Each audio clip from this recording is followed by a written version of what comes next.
Alright, so it is late. I actually hurt my back today at work.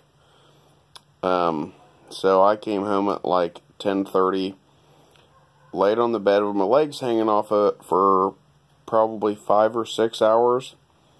And then my wife said, well, you know, you get stiff when you stop moving, so let's go do this real quick.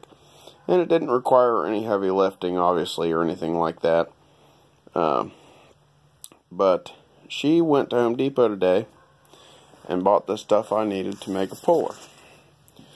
Now, the puller to pull a sleeve costs like $300 or $400. Costs at least $100 for somebody, at least in my area, to make me the adapter that I needed to fit the cylinder, the base of it, you know. So what I bought, or you know, she bought, was that great thing there, which is the 3 legs. The center hole was too small, wouldn't fit. So I used these 2 blocks of wood and this contraption, which I had kind of already told her what I needed. Was a piece of threaded rod, some nuts, some grade 8 washers, and I happen to have that bracket in the toolbox from God only knows what. Sorry if you can hear the neighbor's dog barking in the background. Yeah, this is totally a enclosed redneck porch, as much as I don't like to use the word because I don't feel like I'm a redneck. I just do what I have to do. But we got the sleeve out. This is my first sleeved engine overhaul. And from my research and talking to other people in international harvester groups, they always say the wet sleeves are a lot easier to pull than the dry. The bearings that I took out of this engine, the rods were 10, the mains are 20. I wasn't going to do the main bearings, and the main bearings in it didn't look terrible, but the fact that they're already turned 20, I'm going to go ahead and replace them. So I had to order 20 thousandths bearings, and I was told that this engine had never been rebuilt before. And if you look in there, you'd think that it hadn't, which I'll show you that here in a minute. But the bearings had a date stamp of 97 on it. So this is a 1959 or 60, I forget. It might be a 60. I'll have to look that up.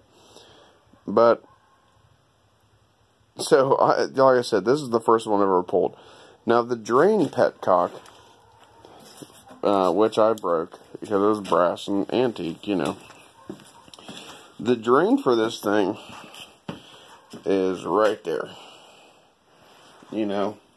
And I broke the handle off of it, so I had to use a pair of pliers to open it and shut it. Which kind of stinks because it was cool and old and had this teardrop-shaped handle on it.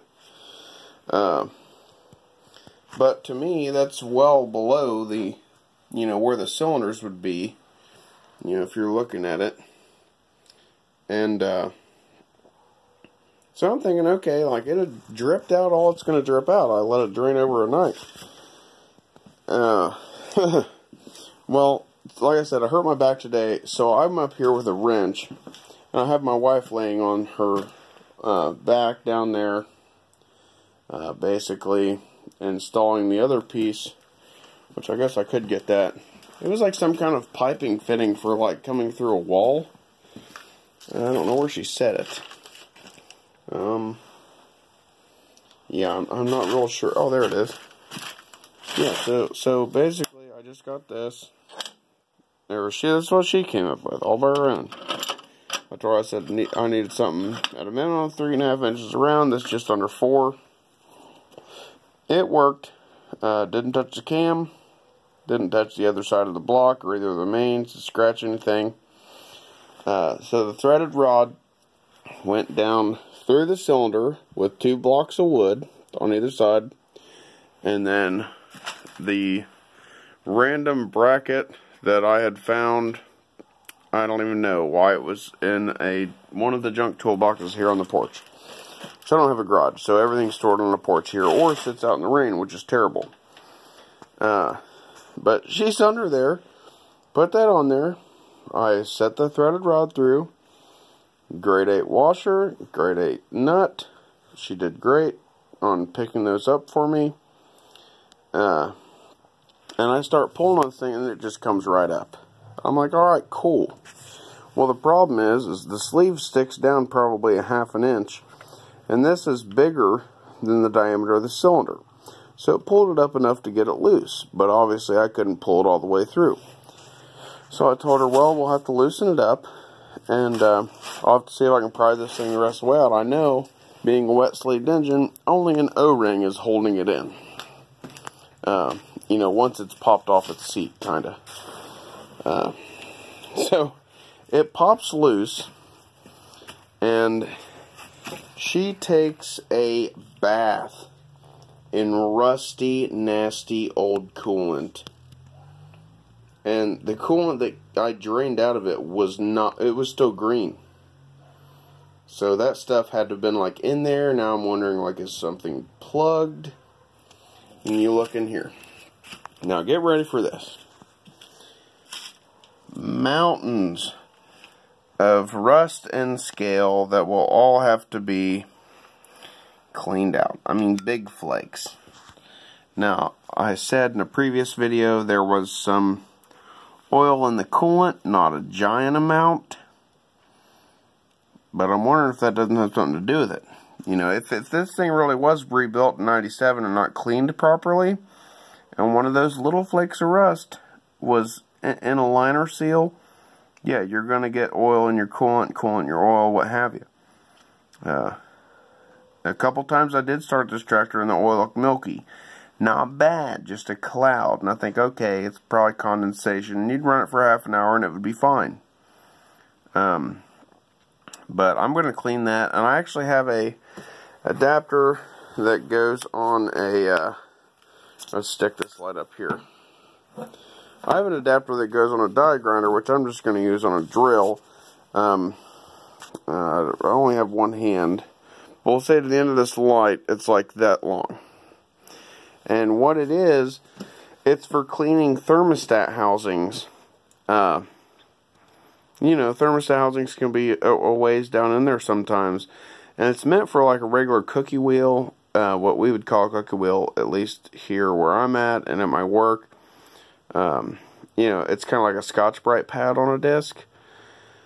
But I think if I get the thin ones, I can put those in there on my drill. It's deep. I can get my and actually clean the groove. And I'm going to use compressed air and anything else I have to clean all that rust and crap out of there, because that is just terrible. Like, if I'm investing the money and time to make a tractor at least run good for my wife to use for hay, then yeah, I'm going to take the time to try to make it right. Now, obviously this thing doesn't have a sorry, I'm in a world-class paint job, you know, but it's got decent tires. That one there's a little low. I don't know why. Probably just because it's wintertime, so it never went low before. But, yeah, just an update. Ordered the right bearings. Like I said, I didn't know it had been rebuilt. I was told it hadn't been. They'll be here Monday the 4th. So maybe you guys will see the, over the weekend I'll put the liners back in. I don't think I'll do a video on that. If I do, it'll just be about freezing them to make them slide in easier. So, but by, I'd say the 5th or the 6th, we should have the rotating assembly together. And then I will have to address this head, which I probably will take to a machine shop. Because again, that pre-cup's cracked and beat up. That one's cracked, that one's cracked, that one's cracked. They're all cracked, and what I'm worried about is a big piece falling off there. And another thing I noticed, see that says 4. Well, this is cylinder 3. That one has a 1. This one has a 1. This one here has a 2. A 1. There's the other 4, a 2, I think that's a 3, you know, but anyways, somebody's been through the head before, they marked the valves, and whether or not they relapped them, and had the seats cut, what have you, I don't trust. So I'm going to probably order a head kit, new pre-combustion chambers, and have a machine shop actually go through that head. So I can disassemble it for them, and I will reassemble it and lap my own valves to save on cost. But I don't want to deal with pulling and reinstalling the pre-cups, so that is what it is. Anyways, if you like what you're seeing, hit the like button. If there's anything you want to see, you know, tell me in the comments. I appreciate your time if you watched to the end. I know it was almost an 11-minute long video, and I look forward to you participating and watching the next videos. Thank you.